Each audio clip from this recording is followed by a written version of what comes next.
Sobat Barokah, setelah pensiun ada impian yang belum terwujud. Jangan khawatir, ada multiguna pensiun Bank Jatim Syariah.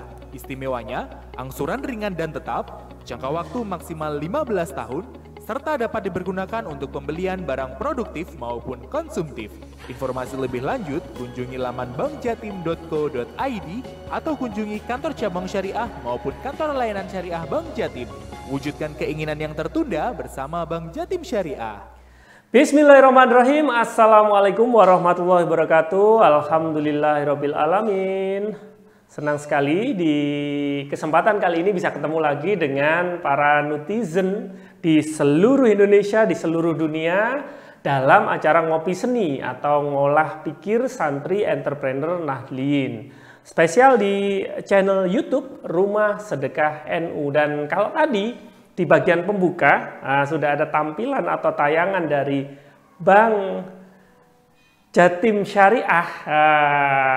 Kenapa ditampilkan di awal? Karena bintang tamunya, narasumbernya spesial di edisi kali ini, yaitu kita akan kedatangan tamu Bapak Ferdian Timur Satyagraha. Beliau adalah Direktur Keuangan merangkap PGS Direktur Retail Konsumer dan Syariah. Nah, sebelum kita ngobrol-ngobrol, perkenalkan dulu, nama saya Faizal Alfa yang bertugas sebagai host kali ini untuk ngobrol-ngobrol selama sejam penuh bersama Bapak Ferdian Timur Satyagraha. Nampaknya beliau sudah bersiap, antusias dan juga semangat untuk ngobrol-ngobrol di Ngopi Seni edisi kali ini dengan temanya terkait dengan Bank Syariah dan kaitannya ya, potensi bisnisnya Bank Syariah ini untuk kalangan milenial. Kita sapa dulu ya bintang tamu kita dan narasumber kali ini. Assalamualaikum Pak Ferdian. Waalaikumsalam warahmatullahi wabarakatuh. Alhamdulillah. Ini nampak fresh sekali nih Pak Ferdian. Iya, demi ini Rumah Sedekah NU pasti. Ngopi Seni ya. Ngopi Seni Rumah Sedekah NU ya. Ini beberapa waktu yang lalu sempat ke Malang juga ini ya Pak Ferdian ya. Ini kapan ke Malang lagi Pak rencananya Pak? Wah, nanti tunggu undangannya rekan-rekan ini dari Ngopi Seni ataupun teman-teman dari Syariah Malang ini. Ya ini pada pantau ini nanti ya. Ini kesempatan spesial istimewa ini ya di tengah kesibukannya Pak Ferdian. Ini bersedia untuk meluangkan waktu. Hari ini kita akan ngobrol tentang Bank Syariah ini Pak Ferdian dan juga potensi bisnisnya terutama untuk kalangan-kalangan milenial. Nah, ini kita-kita ini kami-kami ini cocok sekali. Termasuk saya juga nih, milenial awal-awal nih. Ya, Pak Ferdian, gimana kabarnya? Sehat dan lagi kesibukannya apa? Alhamdulillah baik. Jadi selain Direktur Keuangan, saat ini saya juga dapat amanah sebagai Direktur Retail Konsumer dan Usaha Syariah. Jadi merangkap termasuk di pengembangan syariah. Jadi dengan harapan saya bisa memberikan manfaat ke tim terutama dalam rangka percepatan bisnis di unit usaha syariah. Siap. Pak Ferdian, ini sedikit bicara tentang latar belakang ini Pak Ferdian. Aslinya ini Pak Ferdian ini orang mana sih Pak? Nah, saya itu Surabaya. Surabaya. Surabaya ya? Wah, ini berarti manggilnya ini dulu adik-adiknya manggilnya Cak ini ya, Cak Ferdian. Iya. Tinggal nyari ininya gitu, enggak ya? Pak Ferdian, mengemban amanah pada posisi yang dijabat saat ini ya, saya tertarik dengan istilahnya tadi kan, Direktur Keuangan merangkap PGS, Direktur Retail Konsumer dan Syariah. Itu bagaimana cerita dan awal mulanya sampai pada titik ini Pak Ferdian? Ya, jadi di posisi itu saya dapat amanah dari pemegang saham lewat komisaris ditunjuk di Agustus 2020 tahun lalu. Jadi karena posisi yang direktur yang membidanginya kosong dan pas proses berlangsung calon-calonnya juga mungkin ada proses di OJK yang masih perlu proses dan berjalan, hasilnya fit propernya kurang baik, sehingga dalam jangka waktu sampai saat ini saya masih merangkap di posisi ini, termasuk pengembangan US, termasuk yang di teman Syariah Malang. Kebetulan kami juga arahnya kolaborasi juga dengan teman-teman dari Pemprov, dari institusi. Kalau di Pemprov kita ada OPOP ya, program OPOP itu ya bagian dari pengembangan syariah kami ya. Siap. Ini merangkap jabatan. Wah, ini saking hebatnya Pak Ferdian atau gimana ini Pak? Penasaran Pak saya Pak. Ya mungkin saya tidak tahu, amanah ini kan saya lihat sebagai tantangan dan sebagai memberikan manfaat ya. Betul, saya juga belajar banyak di syariah karena background saya memang hampir karir saya banyak di keuangan dan humas. Jadi ini ilmu baru dan tujuannya saya satu memberikan semangat dan support buat teman-teman syariah biar tumbuhnya bisa lebih ekspansif ataupun eksponensial ya kalau di bahasa zaman sekarang ya. Bahasa zamannya eksponensial ya. Ini mohon maaf nih Pak ya, nggak dengan kesibukannya itu nggak pusing Pak ngurusi dua hal yang ya sama tapi juga ada perbedaannya ini Pak Ferdian. Gimana cara kelolanya Pak? Iya, kebetulan tadi itu saya lihatnya lebih lihat ke manfaatnya ya. Saya bisa memberikan manfaat dan di tim, dan saya juga Sabtu Minggu juga punya aktivitas. Saya juga punya channel YouTube, juga punya aktif di Kadin di beberapa. Jadi memang biasa pola aktivitas yang cukup padat tapi saya bagi dengan waktu yang terukur. Jadi evaluasi dan monitoring juga bagian penting untuk pengembangan ekspansi bisnis tadi itu. Canggih ya, followernya juga banyak juga loh Pak Ferdian ini ya. Gitu ya?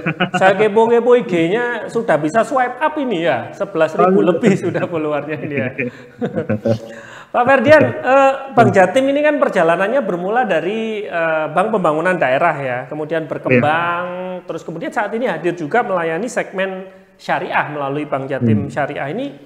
Latar belakangnya apa dan pertimbangannya apa Pak Ferdian? Karena tidak semua bank pembangunan daerah juga punya layanan syariah. Ya, jadi mau sedikit menjelaskan historis ya Bank Jatim ya. Bank Jatim itu berdiri tahun 61, tepatnya 17 Agustus 61. Sedangkan syariah berdiri tanggal 21 Agustus tahun 2007. Dan potensi yang dilihat pasti pengembangan ataupun semua kegiatan syariah itu mayoritas Jawa Timur, dan kami lihat pondok-pondok pesantren besar, literasi keuangan syariah itu pusatnya di Jawa Timur. Jadi kami lihat ini sebagai potensi, dan kami lihat juga ini membantu sesuai misi kami, membantu pertumbuhan ekonomi, salah satunya lewat ekonomi syariah. Ya. Dan apakah dengan negara yang mayoritas penduduknya Islam ya mengenalkan sebuah layanan keuangan secara syariah ini, menurut Pak Ferdian dan dalam pelaksanaan di lapangan ya, itu apakah justru dimudahkan atau lebih kompleks tantangan yang ditemui Pak Ferdian? Ya, ini menarik. Jadi saya berapa kali ketemu ya, ada segmented, terutama mungkin yang milenial masih perlu challenge.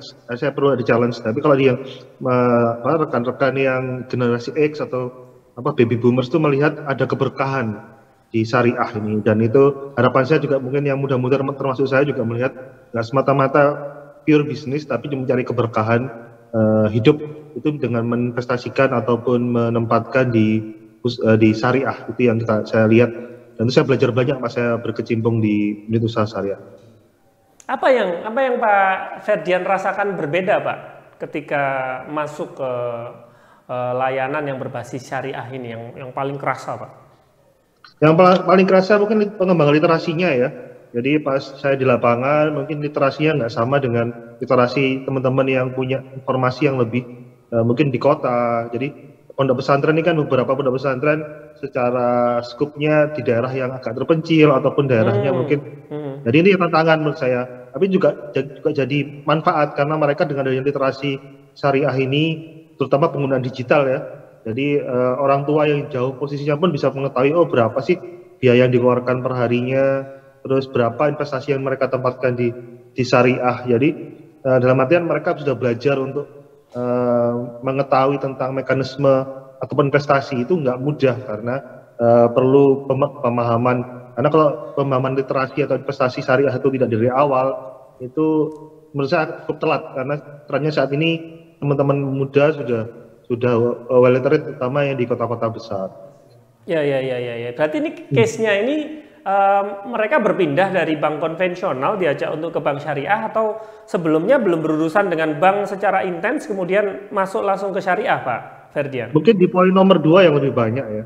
Di poin nomor 2 itu yang lebih banyak, terutama di teman-teman kita di karena saya aktif bersama dengan OPOP. Mereka targetkan 1.000 pesantren, tiap tahunnya 200. Kami hal yang sama juga berjalan, juga membangunkan sistem digitalisasi baik close look-nya untuk pembayaran, terus mekanisme semua pembayaran itu cashless, jadi trennya sudah berubah ya, trennya bukan menggunakan lagi uang tunai tapi sudah cashless, dan mereka juga nyaman, semua sudah ada by rekening, by ini, dan terukur, orang tua juga bisa monitor penggunaannya.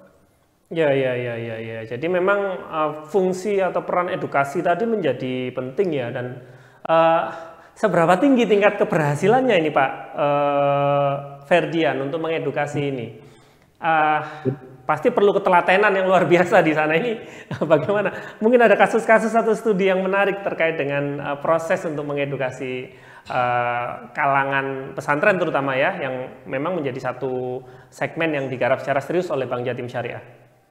Iya, jadi pas kami turun, kami pasti masuk ke posisi pesantren yang size-nya cukup besar dulu ya.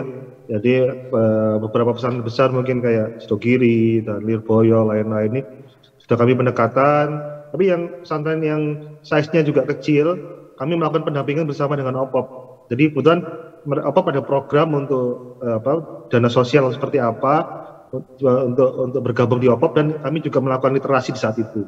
Jadi kami nggak langsung kami membangun literasi, dari saat itu juga kami kenalkan program literasi seperti apa untuk membangun di situ. Jadi bertahap. Dan prosesnya itu nggak sekali dua kali, mungkin untuk yang beberapa titik teman-teman cabang yang memfollow up pasti butuh effort yang besar. Tapi tujuan kami satu, kami sudah membangun literasi dulu, kalau nggak pure bisnis, karena kami lihat ini ada misi sosial juga yang kami bangun untuk mendukung pertumbuhan ekonomi Jawa Timur, dan pasti informasi ini kan jadi data buat provinsi, data buat kami, jadi bisa digunakan diolah juga sebagai informasi yang penting juga ke depannya.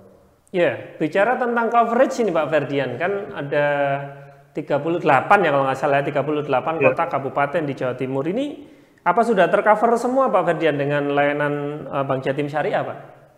Ya, jadi sebenarnya kami secara cabang, itu kami punya 7 kantor cabang sama 10 kantor cabang. Tapi untuk KLS, kami ada di semua cabang konvensional, jadi sebenarnya bisa kita layani semua di seluruh kota kabupaten.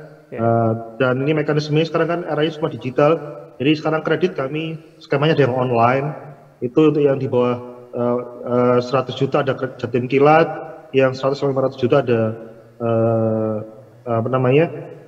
ILON syariah, Jatim Kilat syariah dalam rangka untuk percepatan bisnis.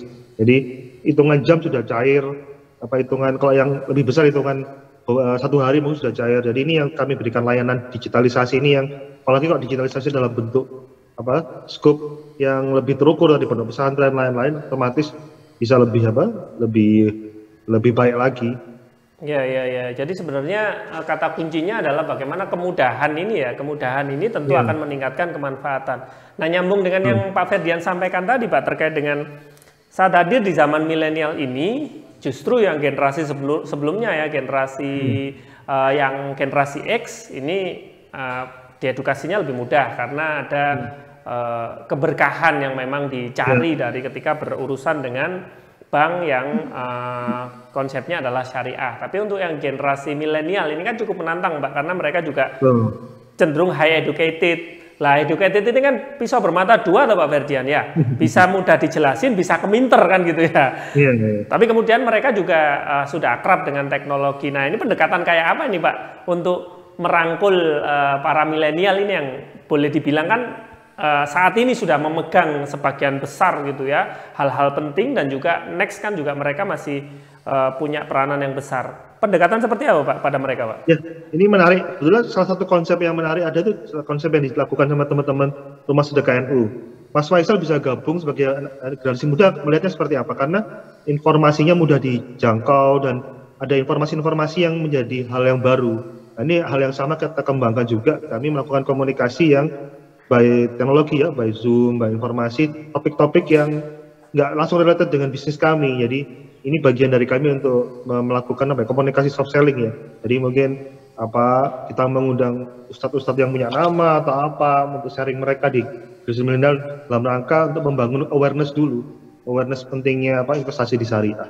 Jadi itu yang kita bangun. Jadi mereka pasti punya tokoh-tokoh anak muda yang disuka, lain-lain, biar lebih mudah untuk mengakses informasi itu. Dan yang pasti yang kedua, kalau jauh well trade itu yang kita lakukan shifting untuk menjualnya secara soft sellingnya. Ya. Jadi membangun awareness-nya dulu ya dan menggunakan media-media yang memang dekat dengan mereka. Pak Ferdian, ini seru sekali ini kita ngobrolnya, tapi masih ada yang mau lewat dulu ini Pak. Jadi kita break dulu, jeda dulu sejenak. Yang mau lewat juga nggak kemana-mana kok, dari Bank Jatim Syariah juga ya. Kita nanti akan segera kembali dengan Ngopi Seni di channel Rumah Sedekah NU.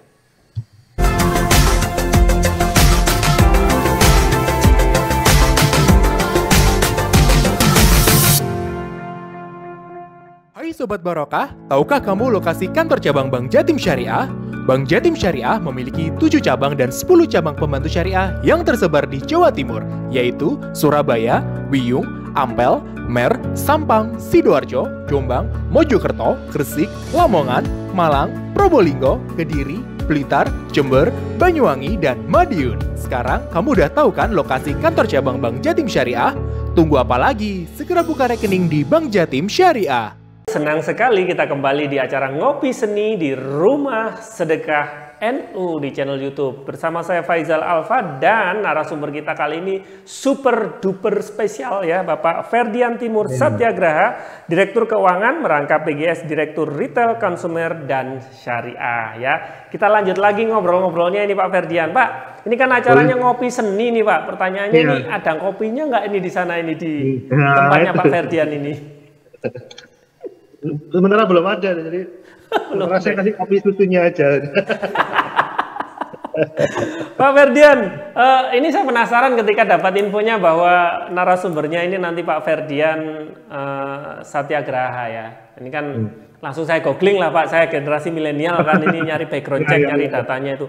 Pak, ini jujur Pak ya, data yang muncul ini kan banyak, yaitu saham Bank Jatim diborong oleh direkturnya. Nah, boleh dong cerita sedikit tentang itu, Pak? Jadi gini, sebenarnya kami tuh membuat awareness bahwa kami sendiri pun juga menginvestasikan di perusahaan kami. Berarti perusahaan kami cukup bagus. Itu yang bisa kami berikan kepada teman-teman netizen ya. Karena sebenarnya kalau nggak dari kami sendiri yang membangun image itu, siapa lagi? Dan kami lihat keberlanjutan dari Bank Jatimnya melalui saham ini kami lihat cukup potensi. Ini sharing aja ya, mungkin buat teman-teman yang mau investasi juga di saham Bank Jatim, itu dividen yield kita kurang lebih 7%, dan saat ini untuk saham itu nggak ada pajak, jadi posisinya bersih bandingkan dengan investasi di perbankan sendiri ataupun di luar ya. Jadi kami lihat itu juga sebagai potensi. Tapi tujuan utamanya kami adalah memberikan message bahwa kami yang bekerja di sini pun juga melihat bahwa Bank Jatim sebagai potensi, sebagai investasi, itu yang kami lihat. Ya, makanya juga confident juga ya untuk terlibat di sana. Pak Ferdian, itu by design atau memang ya just happen begitu saja? Karena itu smart banget gitu loh. Maksudnya secara pesan komunikasi, saya kan sekolahnya komunikasi juga kan, itu that is smart message gitu ya, pesan yang sangat smart. Itu by design atau ceritanya gimana Pak Ferdian? Jadi gini, saya itu kan kebetulan memang agak lama bidang di pasar modal ya. Jadi saya diskusi sama teman-teman di market, gimana membuild up membangun image di desain ya, terutama yang mau investasi. Salah satunya ya yang pasti dari pengurusnya harus trust dulu dengan Bank Jatim. Caranya seperti apa? Tadi seperti itu. Yang ini saya komunikasikan dengan Pak Dirut saya. Jadi kebetulan saya dan beliau yang akhirnya menginvestasikan di Bank Jatim dalam rangka kami memberikan message bahwa ini sebagai perusahaan yang bagus, dan kalau dilihat terakhir kami juga masuk dari saham-saham performa bagus di IDX dari 20 besar dari seluruh saham yang ada di Indonesia. Jadi artinya apa? Bahwa perusahaan kami ini secara reputasinya dilihat di pasar modal sebagai perusahaan yang sangat baik. Ya, saking bagusnya ya ini tak beli sendiri gitu ya, luar biasa ya. Emang minimal berapa Pak untuk beli saham itu Pak? Supaya punya gambaran itu. Jadi gini, teman-teman kalau investasi nggak harus mahal. Satu lot itu 100 lembar ya. Kalau harga 770.000 daripada buat kongko-kongko tadi ngopi, tapi ngopi yang nggak ada diskusinya. Kalau ini ngopi ada diskusinya, itu lebih ada manfaat. Dan saya pernah bikin perhitungan ya prestasi. Ini nanti jadi kalau teman-teman rutin aja investasi, ini kalau asumsi 500.000 ya, dari teman-teman nomor 25 terus 56 pensiun itu, pas pensiun itu bisa mengumpulkan dengan asumsi yield rata-rata 14% bisa mengumpulkan sampai 5 miliar. Itu sederhananya seperti itu. Ya. Ini yang ngomong praktisi loh ya. Ini saya mau bantah, saya mau nggak percaya ya, mesti kalah data saya. Ini Pak Ferdian Satyagraha ini yang ngomong ini. Tinggal dihitung pakai Excel sendiri, jadi masukkan angkanya, Excel keluar kok itu. Istilahnya namanya, rumusnya itu apa? Compound interest, bunga berbunga atau bagi hasil berbagi hasil ya.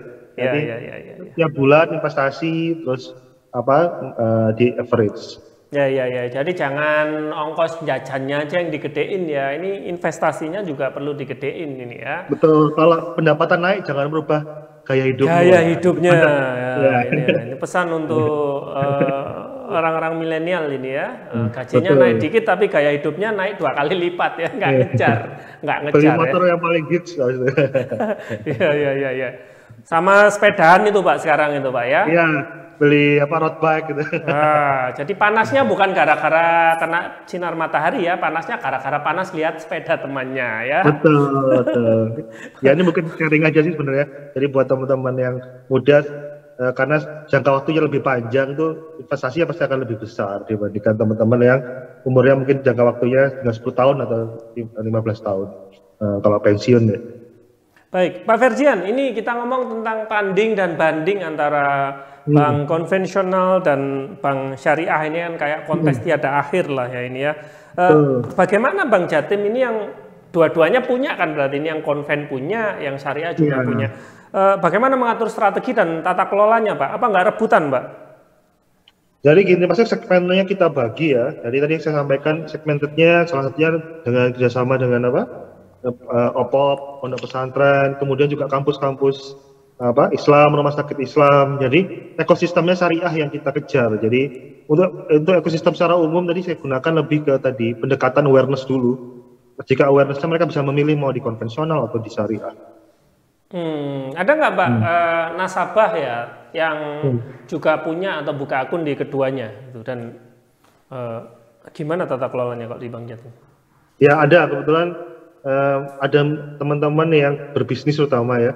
Mereka secara pribadi pengen mirip di syariat atau berkahnya di syariah, tapi untuk transaksi dengan pihak ketiganya mereka atau kliennya mereka itu masih menggunakan konvensional karena klien mereka mungkin beragam ya, nggak semua produknya sama, atau klien mereka itu yang mungkin menggunakan produk syariah juga. Jadi itu yang sering saya temukan. Jadi secara pribadi rekening ataupun ininya, tapi untuk yang secara bisnis dengan klien mereka yang beragam, mereka menggunakan produk yang konvensional. Baik. Dan posisi sekarang ini ya Pak Ferdian ya, market share antara bank konvensional dan bank digital itu keadaan aktualnya sekarang seperti apa? Dan tentu ini sebagai sebuah perusahaan kan punya proyeksi ya, proyeksi kedepannya itu seperti apa sih market syariah ini di Indonesia? Jadi untuk market syariah sendiri, untuk gambarannya, kalau secara angka memang masih kecil ya, tapi secara growth mereka tumbuh lebih tinggi dibandingkan growth konvensional. Jadi potensinya lebih besar. Nah, ini yang kita lihat lebih ke potensinya, yang kita lihat pengembangannya di daerah terutama di daerah Jawa Timur potensinya masih cukup besar. Angkanya memang masih kalah ya, tapi growth-nya punya keunggulan ya. Ya. Terus kena pandemi kayak gini, Pak. Ini kan hampir 2 tahun ini ya pandemi ya. Bagi dunia perbankan situasinya seperti apa sih yang dihadapi? Apakah masih tetap growth, ekspansi atau bagaimana, Pak? Jadi kebetulan pas bagian saya kan di Direktur Keuangan bagian perencanaan ya. Nah, jadi kami melihatnya semua pasti ada potensinya, dan kami tinggal memetakan potensi mana yang kami lakukan ekspansi. Dan kami petakan ada 2 sektor yang menurut kami masih cukup bagus, sektor pertanian dan kesehatan, plus beberapa di sektor pendidikan. Jadi 3 hal ini yang kami lihat sebagai sektor yang paling kuat. Jadi kalau teman-teman saat ini petani, sebentar lagi masa tanam 3, itu kami lihat sebagai potensi pembiayaan. Jangan di sektor kesehatan, teman-teman UKM yang bikin masker, bikin hand sanitizer, lain-lain juga bagian dari potensi bisnis. Sedangkan di posisi pendidikan, kalau teman-teman di kampus walaupun daring kan secara biaya nggak ada perubahan banyak kan, berarti artinya kemampuan bayar ataupun kemampuan dari kampus-kampus juga cukup bagus. Oke, ini yang perlu di-note ya, ini 3 bidang ya, 3 bidang usaha yang masih punya potensi bagus. Ini dari kacamata perbankan ya, yaitu dari pertanian, kemudian yang kedua kesehatan dan juga pendidikan. Iya, dan itu bagus buat teman-teman di UKM juga untuk masuk ke area itu karena area ini yang masih growth di situ. Baik.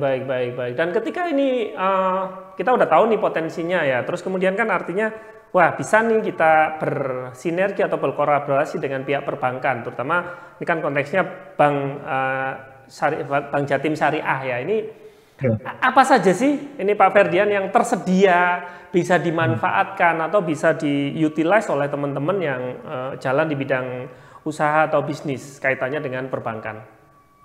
Ya, jadi prinsipnya sekarang kan juga area digital ya. Tadi semua proses juga by digital. Tapi produk andalan mungkin nanti kalau sudah umroh dan haji dibuka kembali ya pasti kami punya layanan untuk umroh dan haji, untuk tabungan umroh dan haji, itu satu. Terus yang kedua, layanan digital kayak teman-teman yang mau wakaf atau zakat, infak, sedekah semua basis ini bisa dilakukan lewat digital di kami. Jadi nggak perlu lagi datang ke badan atau apapun yang terdekat, tapi dengan digitalisasi kami sudah teman-teman bisa melakukan istilahnya menabung akhirat ya, menabung akhirat melewat layanan digital kami. Dan yang nggak kalah penting juga layanan funding kami tadi yang close look di pesantren juga, memang juga ada yang dalam waktu dekat kami juga akan kembangkan adalah pengembangan rekening online juga. Itu juga bagian dari beberapa pengembangan bisnis, dan kredit tadi itu bisa kredit online juga untuk yang di bawah 100 juta maupun di atas 100 juta sampai dengan 500 juta. Iya. Jadi ini yang bisa dimanfaatkan oleh rekan-rekan ya, para netizen ya yang lagi nonton podcast ini ya, apalagi nanti ini kan sudah nonton podcastnya ini sama Pak Ferdian gitu ya. Jadi nanti ke Bank Jatimnya itu juga lebih pede kan gitu ya. Saya kemarin nonton podcastnya Pak Ferdian gitu, siapa yang nggak kenal nama Pak Ferdian di kalangan Bank Jatim gitu ya. Oke, Pak, ini di Jawa Timur ya. Ini pertanyaannya kalau Bank Pembangunan Daerah kayak gitu boleh nggak Pak ngelayani yang di luar areanya? Jadi ini kan pertanyaan awam banget ini ya. Tapi kan masih banyak yang belum tahu ini Pak. Apa Bank Jatim itu beroperasinya di Jatim saja? Padahal di sisi lain kita juga di Malang saja ada beberapa bank yang bank pembangunan yang non Malang ya juga punya kantor perwakilan di sini Pak. Itu kayak gimana sih Pak? Jadi sebenarnya kami ada di Jawa Timur, Jakarta sama Batam ya. Itu nanti layanan kami otomatis bisa kami berikan, terutama kalau yang bersifat kantor ya. Tapi kalau yang bersifat digitalisasi mungkin selama ya menjadi nasabah kami, mekanisme pembukaan juga nanti kalau ada mekanisme online juga sekalipun nanti hal itu bukan jadi halangan lagi, semua dari tempat dimanapun bisa, kecuali untuk skim kredit tertentu ya yang korporasi yang perlu kami lihat jaminan dan lain-lain, itu mungkin masih di scope di Jawa Timur, Jakarta dan Batam. Jadi pada prinsipnya udah borderless ya dengan adanya digitalisasi ya.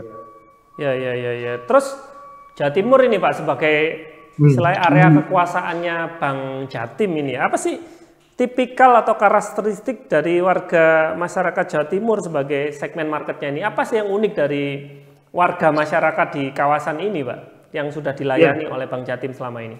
Yang pasti di Jawa Timur ada 4 karakteristik berbeda ya.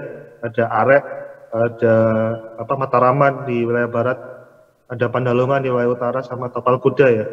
Jadi pasti karakteristiknya di beberapa titik di Mataraman mungkin lebih fokusnya di bagian funding atau dana. Di sisi posisi yang Tapal Kuda memang pembiayaan lebih tinggi. Itu potensi-potensinya ya kami lihat. Sedangkan untuk area pondok pesantren yang besar itu daerah wilayah timur cukup banyak dan cukup besar. Di pemetaan itu yang kami petakan, otomatis untuk memberikan layanan itu pasti harus ada customize ya teman-teman yang di cabang. Bagaimana membicarakan komunikasi, membangun awareness, itu hal yang berbeda masing-masing daerah tersebut. Ya. Jadi ada 4 area besar. Wah ini udah mantep banget ini ya pemetaannya. Dan dengan adanya digital Pak, ini kan banyak dikhawatirkan ya. Apakah memang benar Pak itu kemudian mengurangi unsur manusia atau ada penyesuaian seperti apa kalau di dunia perbankan? Yang pasti dampak pandemi ini melakukan percepatan di digital lebih cepat karena orang sekarang lebih ada aturan PPKM lain-lain, mereka akan mengurangi aktivitas keluar. Dan ini kami melihat sebagai potensi untuk memperkuat digitalisasi lewat komunikasi kami. Kalau yang memang anak muda mungkin by Zoom bisa, tapi kalau yang ke beberapa titik yang perlu komunikasi, kami tetap turun di lapangan dengan prokes yang cukup ketat. Tapi kami lihat sebagai ini hal yang menarik, digitalisasi ini sebagai percepatan untuk ekspansi bisnis juga ke depan. Ya. Dan penyesuaian yang dilakukan seperti apa, Pak? Ketika kita ngomong tentang digital, kita ngomong tentang apa sih gebrakan, inovasi, atau terobosan yang dijadikan senjata andalan Bank Jatim sebagai sebuah poin untuk leading di bidang perbankan, baik yang konven maupun syariah. Ya. Sekarang kita ngomong ke community base tadi ya, di pesantren kami membangun closed loop di masing-masing pesantren, data informasi tentang mereka yang di sana, terus berapa bulanan untuk mereka keluar, terus dan ini juga sebagai informasi kepada orang tua ya. Ini yang kami bangun. Dan kedua juga secara kedekatan posisi kami memang di area Jawa Timur. Terus kedua komunikasi mungkin nanti secara rutinnya teman-teman cabang kan lebih bisa well maintenance komunikasinya dengan teman-teman baik nasabah secara umum dan pesantren di masing-masing kota atau kabupaten. Ini yang kita lihat sebagai yang kami jual adalah secara digitalnya juga jalan, secara customer relationship managementnya juga jalan. Karena ini dua hal ini nggak bisa saling dipisahkan. Hanya digital sendiri jalan, itu ada market juga yang harus posisi CRM-nya juga jalan. Iya. Dan berarti juga sekaligus didukung secara sistem juga ya Pak ya, nggak cuma dari sisi pembiayaan. Betul. Juga, ya? Tadi sistem ini akan mengetahui data dari masing-masing customer tadi yang tadi kita buy digital itu, mereka tuh rata-rata per bulan keluar biaya berapa, sehingga kalau mereka membutuhkan suatu pembiayaan, kita tahu berapa rata-rata mereka bisa mengeluarkan dananya. Ya. Dan cakupannya atau coveragenya sudah seberapa besar saat ini Pak? Dari kita ngomong tentang kue besarnya kan pasti seluruh pondok pesantren ya yang ada di Jawa Timur. Nah ini Bank Jatim Syariah ini sudah menggaet kira-kira seberapanya Pak? Sehingga juga ini kan juga jadi peluang informasi dan kesempatan juga kan untuk pondok pesantren yang lain Pak, yang belum ini kan berarti agak ketinggalan kan ini teman-temannya udah pada gandengan sama Bank Jatim Syariah gitu ya. Supaya kita punya gambaran Pak, situasinya seperti apa? Pas OPOP dijalankan di 2019, itu ada target 1000 pesantren dan di tiap tahunnya itu 200. Kalau kita estimasi 2 tahun berjalan berarti ada 400 pesantren. Tapi dari 400 pesantren ini yang sudah kami akuisisi mungkin kurang lebih 20% dengan 30%-nya. Jadi kurang lebih di angka 120-an ya. Dengan beberapa anchor pesantren besar yang kami gunakan sebagai informasi atau knowledge kepada teman-teman pesantren yang lain. Ya, karena mesti punya medan dampak ini ya pesantren-pesantren yang besar. Betul, atau justru sebaliknya ini malahan Pak, ini pesantren-pesantren kecil malah nggak sempat diurusi sama Bank Jatim Syariah ini Pak. Nah, itu sebenarnya kami, betul saya kemarin sempat turun di beberapa titik, kayak di Nganjuk, di Situbondo, di Jember, dan terutama di Jember, Nganjuk, lain-lain itu masih beberapa pesantren kecil malah. Tapi komunikasi kami tadi ini beriringan dengan teman-teman OPOP, karena dari OPOP ini kan kami komunikasinya bisa seiring, mereka juga akan terinformasi mekanisme untuk penjualan UMKM-nya melalui OPOP Mart. Nah, ini digitalisasinya kami support juga virtual account lain-lainnya lewat kami. Jadi ini yang kami lihat program-program dari Pemprov itu seiring sehingga kami nggak perlu nyari market yang satu persatu. Jadi kami bersama-sama. Barengan ya, rame-rame kolaborasi. Dan eranya sekarang kolaborasi. Yang belum masuk atau misalnya belum kegandeng gitu ya Pak Ferdian. Ini barriernya karena apa sih Pak biasanya Pak? Sehingga ini kan namanya teknologi memudahkan, praktis. Tapi barriernya rata-rata apa Pak ini yang pada belum masuk? Karena misal di angka 400-an tadi kan sekitar 30%-an ya yang sudah kegandeng. Jadi barrier pertama pasti masalah willingness ya, keinginan. Karena kan mereka sebenarnya sudah nyaman dengan posisi saat ini. Wah, saya sudah cukup dengan posisi saat ini. Dan positioning kami sebenarnya mitra, bukan customer sama bank. Jadi kalau lihatnya seperti itu kan masih ada need dari kami yang kami pingin di sana. Itu bukan, kami lebih ke mitra, itu yang kami bangun.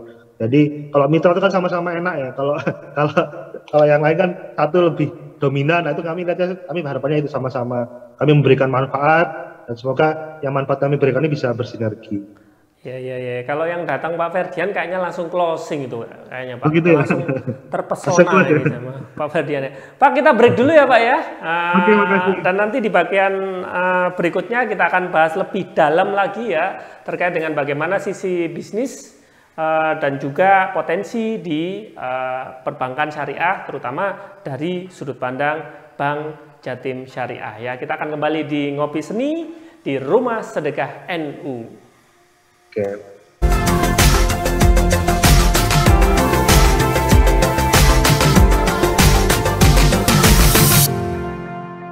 Hai Sobat Barokah, kamu ingin segala momen spesialmu terwujud? Butuh perencanaan keuangan yang matang loh? Tunggu apa lagi? Buka segera tabungan rencana IB Barokah. Keunggulannya, setoran ringan dan bebas biaya bulanan, jangka waktu fleksibel, auto debit gratis dari rekening sumber, dan nisbah bagi hasil yang lebih tinggi dari tabungan lainnya. Informasi lebih lanjut, kunjungi laman bankjatim.co.id atau kunjungi kantor cabang syariah maupun kantor layanan syariah Bank Jatim. Wujudkan momen spesialmu bersama Bank Jatim Syariah. Kita lanjut lagi ngobrolnya ini, Pak Ferdian. Kita tadi ngomong tentang keberkahan, Pak ya.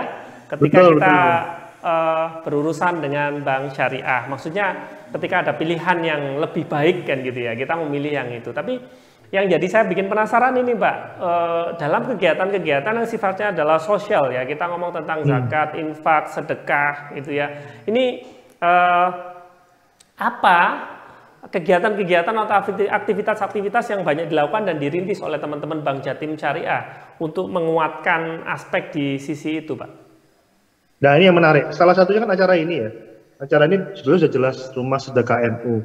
Jadi kami lihat channel sosial, komunikasi sosial ini yang kami bangun. Jadi keberkahan itu muncul jika kita melakukan hal-hal yang bersifat sosial tadi. Jadi kami lihat keseimbangan antara mencari keuntungan dan melakukan kegiatan sosial adalah hal yang penting Pak menurut kami di unit usaha syariah. Ya. Dan ini menarik juga ya, kami kan mengucapkan terima kasih ini kepada Bank Jatim Syariah karena dukungannya mensupport ya, menjadi salah satu sponsor dalam channel Ngopi Seni Rumah Sedekah NU. Nah, itu pertimbangannya apa sih Pak dan tujuannya apa gitu? Maksudnya ini kan bukan pilihan yang unusual ya, meskipun latar belakangnya kita tahu tadi ya ada nilai sedekah dan nilai keberkahan dan juga ya mau nggak mau kan sekarang kampanye dari digital ini kan tentu menjadi pilihan yang rasional gitu ya. Tapi di internal Bank Jatim Syariah sendiri ya, seberapa serius sih terlibat atau mengharap hal-hal seperti ini? Jadi gini, yang poin saya sempat sampaikan, membangun awareness di milenial itu butuh sarana digital juga. Dan kami lihat salah satu sarana digital nanti yang podcast ini adalah salah satu sarana digital bahwa kami juga menggarap sisi milenial terutama di syariah. Dengan acara seperti ini itu akan lebih ringan penyampaiannya, akan lebih mudah untuk delivernya, dan yang pasti beberapa konsep-konsepnya ini seperti ini ke depan menurut saya menarik sebagai sarana informasi tentang kami, dan yang kedepannya harapannya bisa bermitra dengan kami.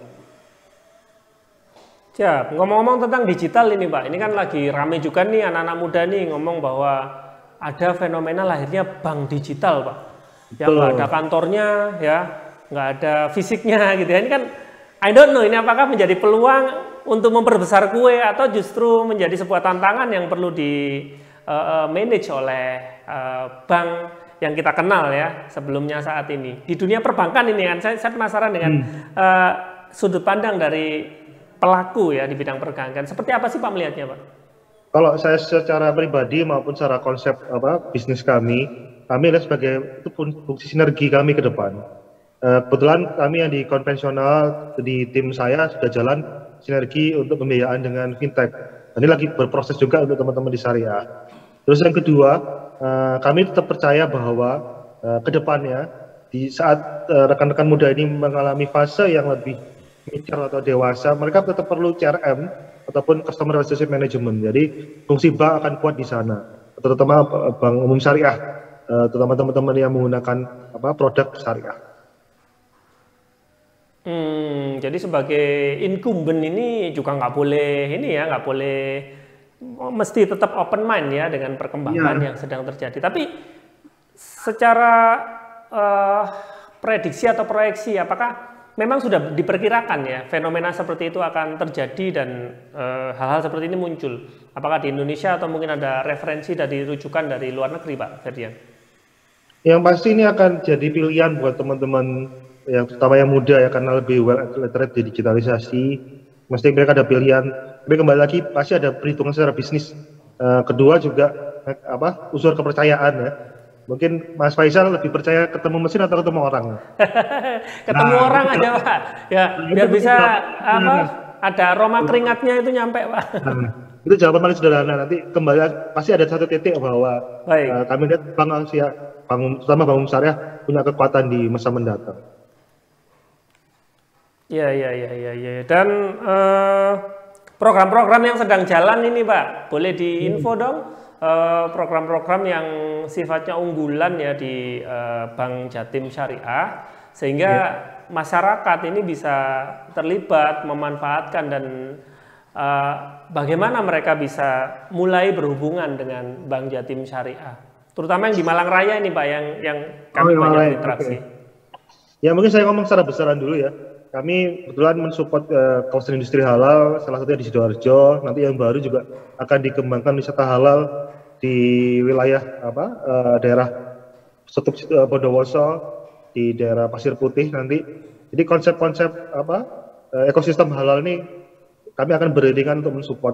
Harapannya kami nanti untuk kawasan ekonomi khusus juga akan ada pengembangan ke arah sana di daerah Kabupaten Malang kalau nggak salah, di Singosari. Kemudian juga lembaga-lembaga keuangan syariah ataupun institusi keuangan syariah, harapan kami bisa bersinergi dengan kami, karena apa, sebenarnya segala pendapatan dari baik konven maupun syariah kami ini kami berikan kembali dalam bentuk PAD, pendapatan hasil daerah buat Provinsi Jawa Timur plus kota dan Kabupaten Malang. Jadi sebenarnya pendapatan yang kami terima nih sebagian hampir 50% lebih kami berikan kembali kepada lagi ya. Iya, dalam bentuk mungkin dalam bentuk sosial, dalam bentuk program-program dari pemerintah kota kabupaten yang kami serahkan. Jadi kalau teman-teman di bank lain itu semua akan merucut ke Jakarta, tapi kalau yang ini kembali ke kota kabupaten maupun ke provinsi Jawa Timur. Jadi secara nggak langsung ini akan membantu pertumbuhan ekonomi di Jawa Timur. Wah, luar biasa ini. Ini kalau per tahun ini Pak Ferdian, ini perjalanannya Pak Ferdian udah berapa tahun Pak di dunia perbankan Pak? Saya sebenarnya Direktur Keuangan dari 2017, kemudian di 2019 saya sempat merangkap sebagai PLT Direktur Utama dan Direktur TI, kemudian di 2020 saya diminta merangkap di PLT Direktur Retail Konsumer dan Usaha Syariah. Itu cita-cita apa passion atau tersesat ke jalan yang benar Pak? Berkarir di dunia perbankan ini. Kalau yang perbankan sebenarnya background saya keuangan ya.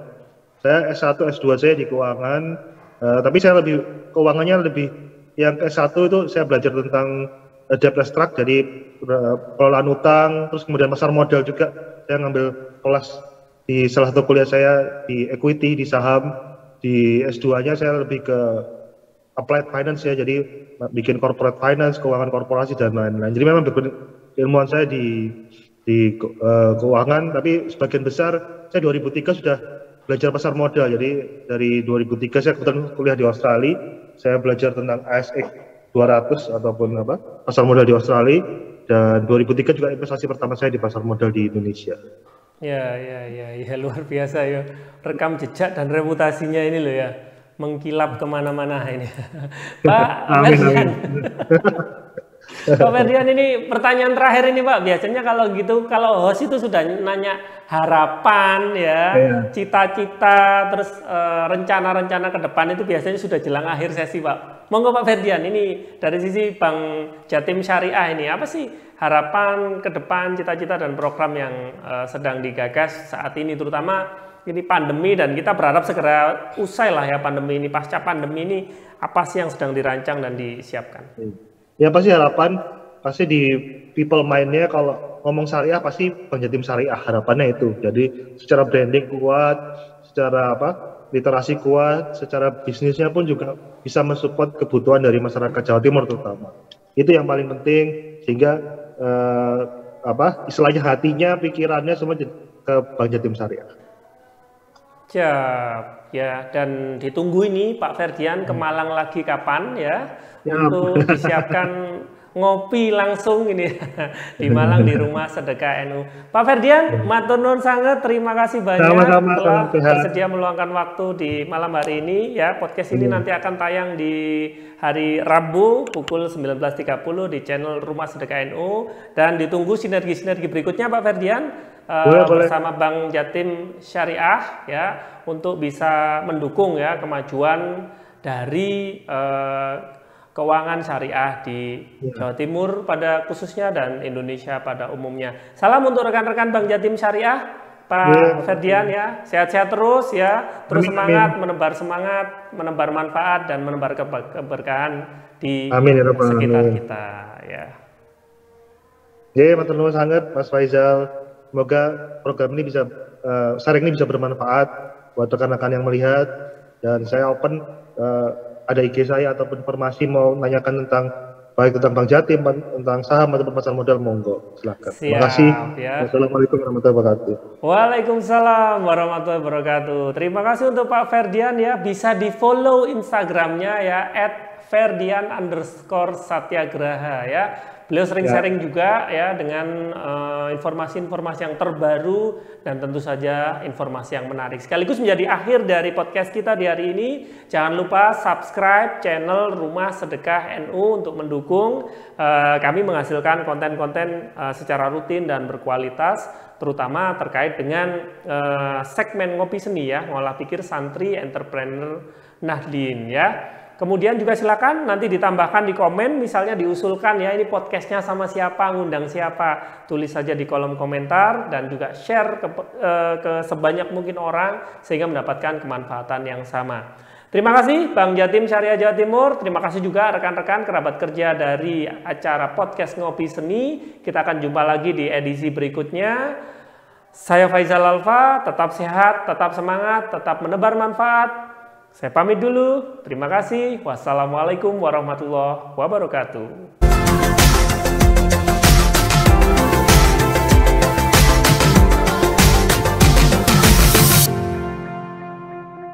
Hai Sobat Barokah, lagi bingung bayar siswaf di mana? Jangan khawatir, Bank Jatim Mobile solusinya. Caranya, masuk ke menu pembayaran, pilih menu siswaf, kemudian pilih lembaga siswaf favoritmu. Gampang banget kan? Tunggu apa lagi? Segera download Bank Jatim Mobile. Ibadah semakin mudah bersama Bank Jatim Syariah.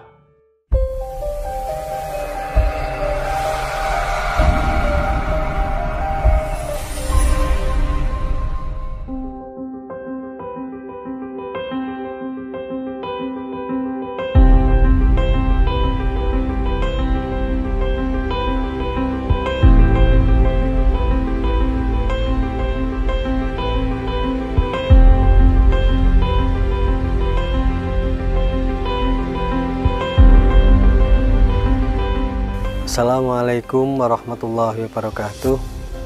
Bapak, Ibu, para pemirsa dan saudara-saudara sekalian, alhamdulillah proses pembangunan rumah tahfidz Mambaul Ulum yang ada di perumahan Royal Orchid Blok E nomor 3-6 sudah dimulai, terdiri dari 3 bagian. Nanti yang ada di belakang saya ini adalah rencana untuk rumah singgah yang ini kita peruntukkan bagi masyarakat yang ingin mengaji bersama keluarga dan kemudian menginap di sini sambil belajar Al-Quran, sambil ngaji yang lain, belajar kehidupan. Itu mereka bisa menginap di sini dalam 1 hari, 2 hari, 2 malam. Itu mereka diperbolehkan. Ini akan dipersiapkan untuk 2 lantai, ada 5 kamar yang kita siapkan.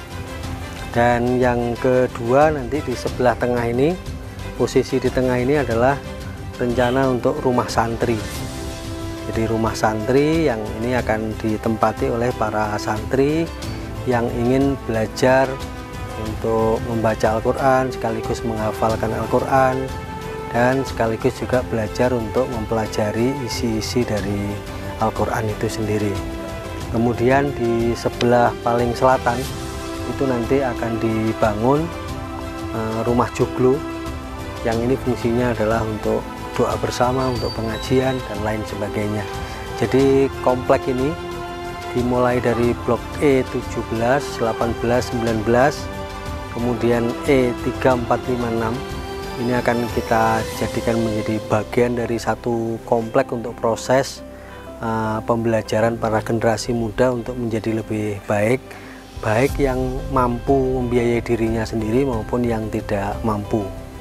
Jadi konsepnya seperti itu. Yang terpenting bagi mereka adalah persyaratannya adalah mereka mau dan punya semangat untuk belajar Al-Quran, mau dan semangat untuk menghafalkan Al-Quran, dan mau bersemangat untuk mempelajari Islam Ahlus Sunnah wal Jamaah An-Nahdiyah. Jadi kita lebih konteks Islam yang moderat, Islam yang rahmatan lil alamin. Dan kenapa disebut rumah-rumah? Karena ini kita ingin menjadi bagian kecil dari proses pembangunan generasi penerus bangsa ini yang nanti juga menjadi calon-calon pemimpin bangsa. Jadi ada rumah tinggal, ada rumah sedekah, ada rumah singgah, ada rumah santri, dan ada rumah joglo yang peruntukannya sendiri-sendiri, tetapi dalam satu konsep bahwa ini adalah pusat gerakan sedekah, ini adalah pusat orang-orang yang mau menghafal Al-Quran, dan pusat orang-orang yang mau belajar tentang agama Islam yang baik, agama Islam yang rahmatan lil alamin dalam kerangka organisasi Nahdlatul Ulama. Kira-kira itu yang perlu saya sampaikan, dan tentu kami berharap bersama-sama kita bangun ini, bersama-sama kita berpartisipasi dalam proses pembangunan ini, sehingga pengembangan rumah tahfidz ini akan berjalan dengan lancar. Para generasi muda juga bisa mengenyam pendidikan tanpa harus mengeluarkan biaya yang besar, dan kemudian kita ingin setiap tahun bisa mencetak generasi-generasi bangsa ini yang mampu menjadi pemimpin-pemimpin bangsa di masa yang akan datang. Kurang lebihnya mohon maaf. Wallahul muwaffiq ila aqwamit thoriq. Wassalamualaikum warahmatullahi wabarakatuh.